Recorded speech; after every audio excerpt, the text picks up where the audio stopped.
Good evening, friends. After the India-Russia annual summit, Prime Minister has had two very substantive bilaterals.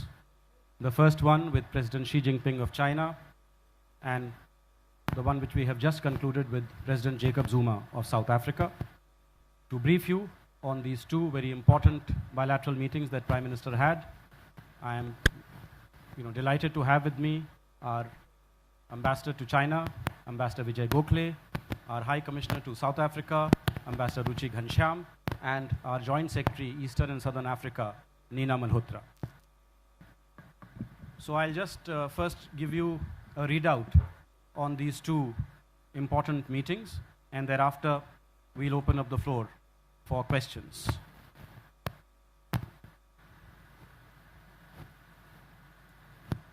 The meeting with President Xi Jinping began with Prime Minister thanking him for the warmth with which he had been received recently in Hangzhou for the G20 summit. Prime Minister commended President Xi Jinping for the excellent hospitality that had been offered to him and to all the other delegations, which had led to a very successful G20 summit. The two leaders expressed satisfaction at the pace of recent high-level exchanges between India and China. In this context, they had alluded to the counter-terrorism dialogue that had recently been held, the strategic economic dialogue that had taken place. President Xi alluded to the exhibition of Indian and Chinese relics, which is currently ongoing in Beijing. Meetings of think tanks and the youth were on the annual. As the two leaders said, we are coordinating more closely and speaking frankly to each other. President Xi said, in fact, this was his third meeting with Prime Minister Modi this year alone. Thereafter, they reviewed the bilateral relationship and its various dimensions. They noted that investment and economic cooperation had registered a significant increase in the recent period. People-to-people exchanges had also intensified. Peace and tranquility on the border had been maintained. On BRICS, Prime Minister said that China had done a lot to strengthen the grouping. He said that the new development bank was a symbol of the partnership amongst the BRICS countries and a representation of the changing international order. He said we must make every effort to make the NDB into a global institution. President Xi lauded India's chairmanship of BRICS, and in particular, the outreach with the BIMSTEC countries, which he described as innovative. He said it would expand our circle of cooperation. Both sides recognized terrorism as a key issue. President Xi said that we should strengthen our security dialogue and our partnership. Prime Minister Modi said that both India and China had been victims of terrorism, which was a scourge afflicting the entire region. Afghanistan was suffering from it, as also Myanmar. President Xi had just returned from Bangladesh, which had also suffered from a horrific terrorist attack recently. Prime Minister said that today, no country is immune from terrorism. Hence, this is an issue on which we cannot afford to have any differences. In particular, Prime Minister said India and China must increase their coordination in the context of the United Nations 1267 Committee and look for common ground. Prime Minister also called for the development of a long-term roadmap which would be beneficial not just for India and China, but to all countries. President Xi agreed that terrorism and violent extremism were on the increase.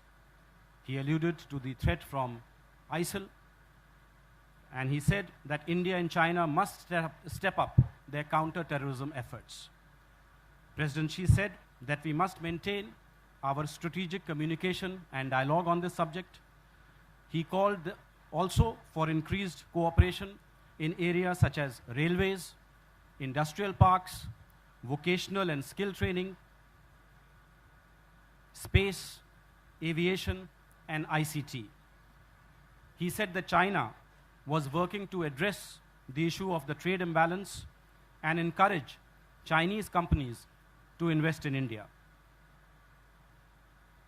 In terms of global issues, he said China is keen to work with India in forums such as the Shanghai Cooperation Organization, SAARC, East Asia Summit, etc.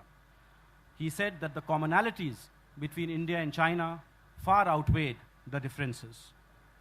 In this context, both sides welcomed the forthcoming visit of State Councillor Yang Jiechi, who, as you know, is the counterpart of the National Security Advisor, and we look forward to that dialogue and to further progress in India-China communication.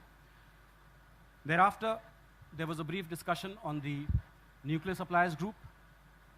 Prime Minister said that we look forward to working with China to realize India's membership of the NSG.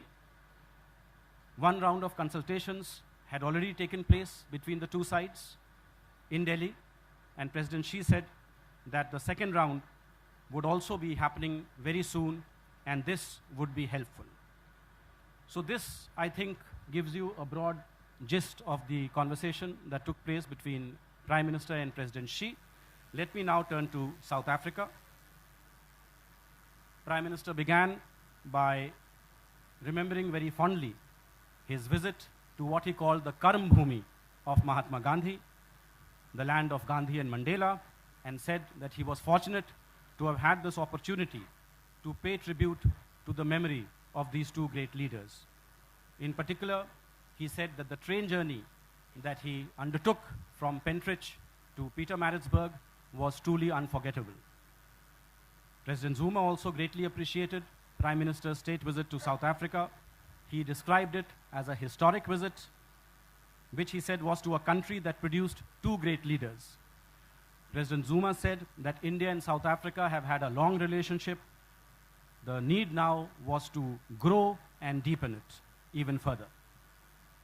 Prime Minister commended South Africa for the tremendous contribution it had made to the BRICS grouping. President Zuma said that on the bilateral side, we needed to expand our cooperation in areas such as renewable energy, higher education. He also called for simplification of the visa regime between the two countries. Prime Minister thanked President Zuma for the statement that he had issued post the terrorist attack in Uri. India, he said, greatly appreciated the solidarity that South Africa had shown on this very important subject. Terrorism, he said, is a global phenomena and it needs global action. In this context, he called for strengthened cooperation between India and China in United Nations Security Council fora dealing with terrorism, such as the 1267 Committee. He also called for working for the early adoption of the Comprehensive Convention on International Terrorism, which, as you know, was proposed by India way back in 1996. Prime Minister also thanked President Zuma for South Africa's support to India's bid for membership of the Nuclear Suppliers Group and hoped that South Africa would continue to extend the support as our discussions continue on this subject. President Zuma alluded to two important milestones which were coming up. One was the 20th anniversary of the signing of the Red Fort Declaration. You know, this was signed when President Mandela had come on a state visit to India. He also alluded to the South Africa-India Joint Ministerial Commission, which is scheduled to take place in New Delhi in 2017. There was a discussion on trade and investment ties between the two countries. Both leaders acknowledged that the current volume of trade and investment was low and much more could be done to increase it.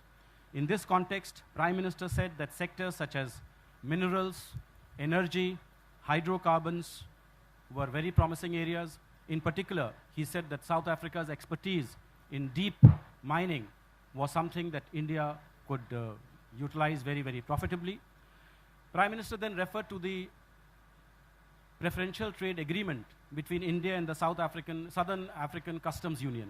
You know, this is the oldest customs union in the world, dating back to 1910. Our talks on the PTA have been hanging since 2007, and Prime Minister said that he had mentioned this during his visit to South Africa, and both sides needed to do more to conclude the negotiations on this important subject, which would increase India's trade and investment ties, not just with South Africa, but with all members of SACU. Both leaders also acknowledged the relevance of IBSA, India, Brazil, South Africa grouping, which, as you know, brings together three major democracies in 3 different continents and said we must invigorate it and have more frequent meetings. So I think this was broadly the discussion in the context of South Africa, and the floor is now open for questions. Aditya? Because on the 1267, this is Aditya Rajkol from Times Now. On the question of 1267 committee, Prime Minister, of course, highlighted that there should be some common ground. But has there been any kind of a presentation or any kind of evidence shared with China on the issue of Maulana Masood Azhar and the terror links and the evidences that India has already shared with Pakistan in this regard? And was there emphasis by the Prime Minister and also during the delegation talks that there should be condemnation, completely of the state sponsorship of terror, as he did during the G20 as well?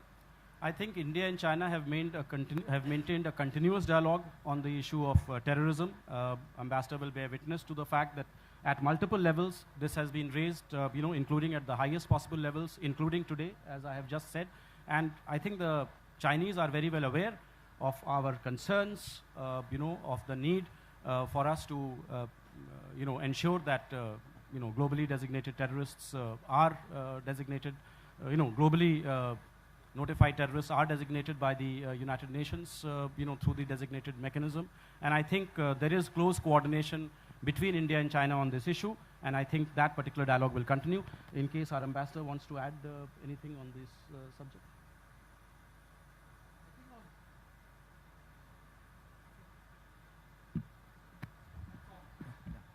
I think on counterterrorism, both leaders essentially agreed that this was a scourge for the region as a whole, not just for the 2 countries. And both alluded to the first high-level dialogue on counterterrorism, which has been held after the Hangzhou summit. And there was a general agreement that this dialogue will continue and that we will try to enhance cooperation in counterterrorism for the benefit of the Asian region as a whole. So in that sense, I think this is a positive statement from both sides. Yeah. Parikshit? So my question on our NSG membership, China has maintained, and they said this very recently, that only countries which are signatories to the NPT can be included in the NSG. And these guidelines have been made by everyone in the nuclear suppliers group, and the NSG operates by consensus. And India also needs to fulfill that criteria.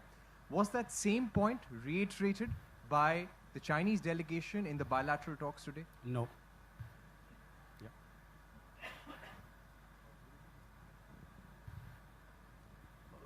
Manish Chand, India Rights Network. Just on NSG, what was the content of discussions today? How would you describe? Is there a movement forward? Is there some progress? I think the very fact one round of dialogue has taken place. President Xi himself offered that the second round will take place very soon. I have already said this would be helpful. So I think this shows that at least there is good strategic dialogue and communication between India and China on this issue. And our aim, of course, is to narrow down the differences. Maha. Maha Siddiqui from India Today TV. Sir, I want to know what was the response of China when the issue of Masood Azhar was brought up? Because just a few days before BRICS, China said that there was a difference of opinion in the UN committee. I specifically want to know China's response.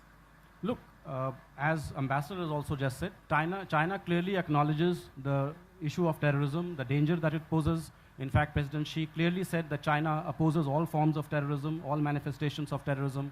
This is an issue on which he said there must be increased coordination, cooperation with India. The counter-terrorism dialogue has taken place.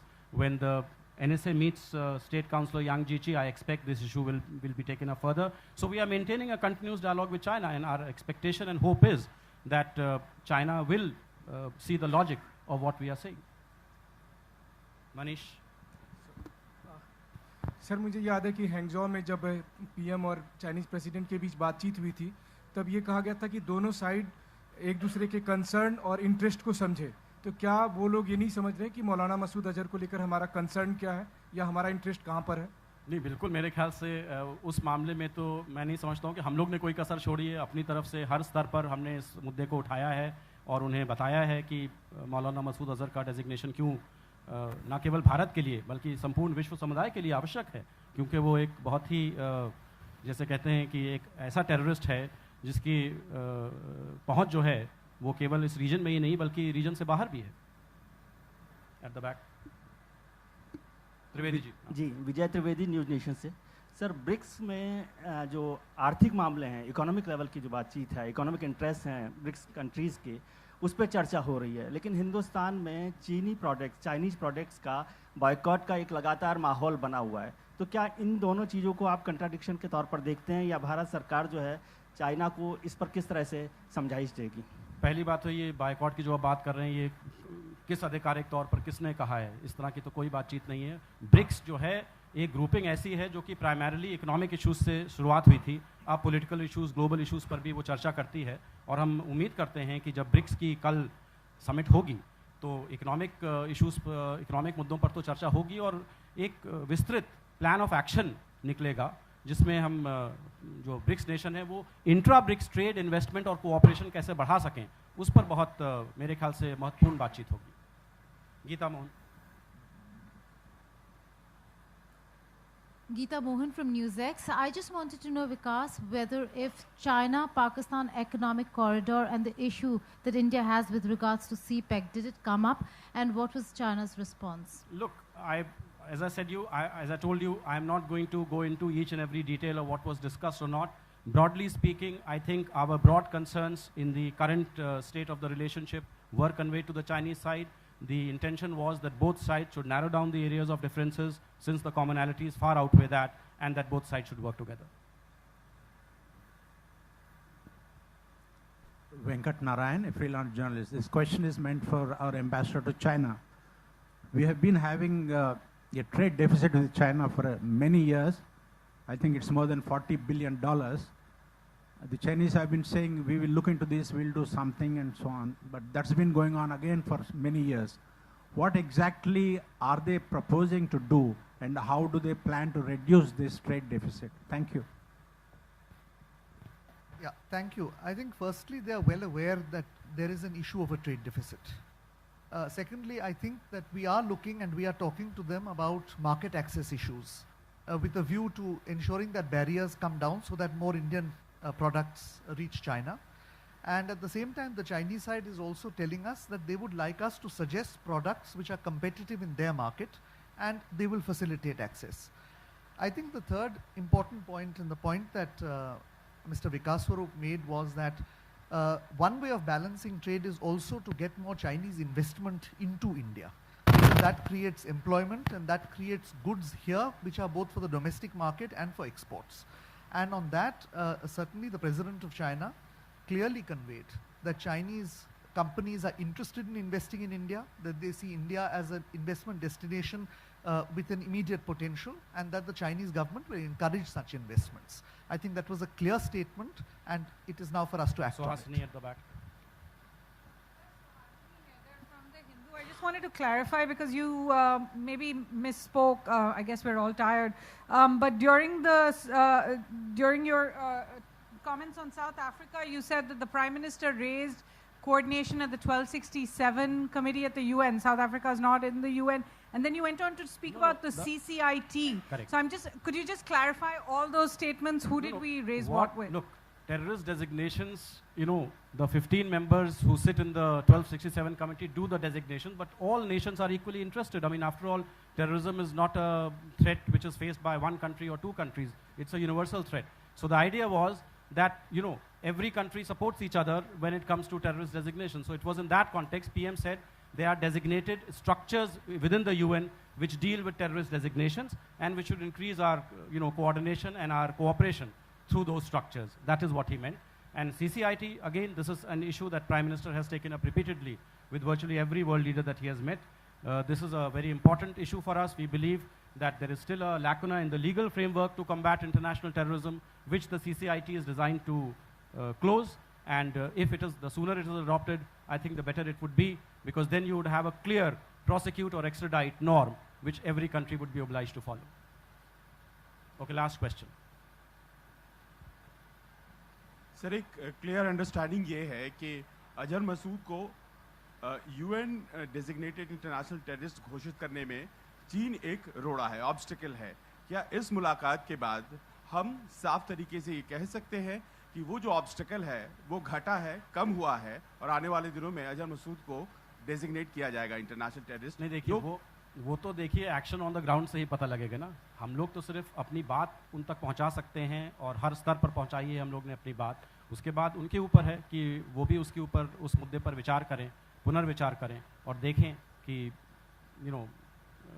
इस मुद्दे में कितनी गहराई है और कितना आवश्यक है ये, अगर विश्व को हमें सेफ बनाना है टेररिज्म से।